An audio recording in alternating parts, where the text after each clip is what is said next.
លពូនទាំង3ឈប់សិនមុននឹងយើងបែកគ្នាសុំសួរប្រស្នាខ្មែរប្រមាណម៉ាន់អូខេរបស់មកទៅណែនាំផងគួរសមពេកហើយអង្គុយខ្ពស់ជាងឈរអាណារោឆ្កែអានឹងស្អីប្រស្នាមួយនេះពិតជាមិនដឹងថាត្រូវឆ្លើយយ៉ាងម៉េចនោះទេឈងអានេះឈងអានោះឈងអាណាតើជាអ្វីដែរទៅគ្រាន់តែឈងអានេះឈងអានោះឈងអាណាជាប្រស្នាដែរឈងអានេះឈងអានោះឈងអាណាគឺឆាអានោះចឹងខ្ញុំសុំសួរម្ដងណារបស់មកទៅសុំជួយណែនាំផងបារាំងនៅទី3ខ្មែរមិនហ៊ាននិយាយបើជាទៅនៅលើក្បាលតើជាអ្វីដែរទៅអានឹងគឺសេមន់មិនមែនសេមន់ទេអានឹងគឺសេទាកប៉ារត់ក្រោះជើង8ដំណើរតៃវៃភ្នែកលៀនដោយក្តារសុំសួររបស់មកទៅថាតើជាអ្វីដែរទៅគឺរត់ក្រោះមិនមែនរត់ក្រោះនោះទេ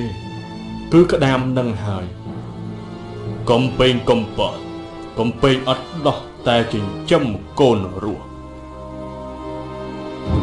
តើជាអ្វីទៅប្រស្នានេះងាយស្រួលពេកហើយគឺសត្វមាន់មិនមែនមាន់ទេគឺក្រពើមិនដឹងក្រពើឯណាទេគឺមាន់សោះហ្នឹងហើយចុះក្រពើមានដោះដែរចុះអ្វីទៅ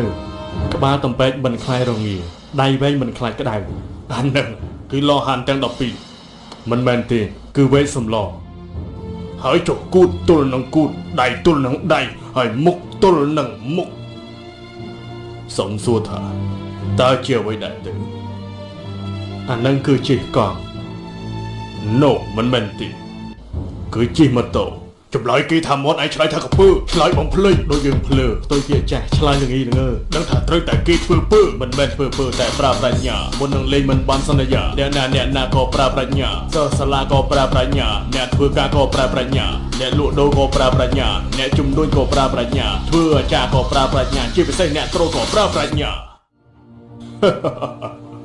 ខ្ញុំសុំសួរអ្នកទាំង3ជាលើកចុងក្រោយបើទៅដល់កម្ពុជាបើចង់ទៅដើរលេងធម្មជាតិព្រៃភ្នំស្រស់បំព្រងចង់ជិះសេះជិះរថជិះទូមានកន្លែងស្នាក់នៅដែលមានផាសុកភាពហើយមានអាហារឆ្ងាញ់ចាំទទួលតើយើងត្រូវទៅកន្លែងណាគឺរមណីយដ្ឋានគិរីរម្យ